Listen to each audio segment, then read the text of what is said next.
میخوای دامنه ثبت کنی، نمیدونی از کجا باید شروع کنی، خب همین الان با من بیا داخل سایت ارنیک و دامنه خودت رو کمتر از 1 دقیقه ثبت کن. وارد سایت earnik.ir میشیم که مرجع اصلی ثبت دامنه .ir هستش. در این قسمت دامنه ها و ثبت دامنه رو میزنیم و شناسه یا جیمیل خودمون رو اینجا وارد میکنیم و پسورد خودمون رو اینجا وارد میکنیم.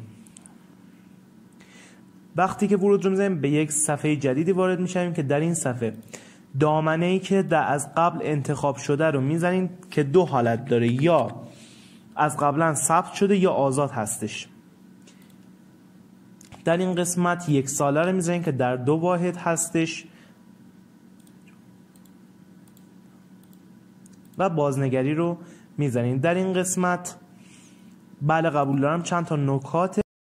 در این قسمت اقدام به ثبت رو میزنیم و در اینجا قسمت بعدی و در اینجا پرداخت رو که بزنیم به صفحه درگاه پرداخت منتقل میشیم. بعد از پرداخت دامنه برای شما ثبت میشه و 6 ساعت نهایتا 1 روز زمان میبره که دامنه فعال بشه. در این پست آموزش خرید دامنه رو به شما آموزش دادم و پست بعدی خرید هاست و متصل کردن هاست به دامنه رو به شما آموزش میدم.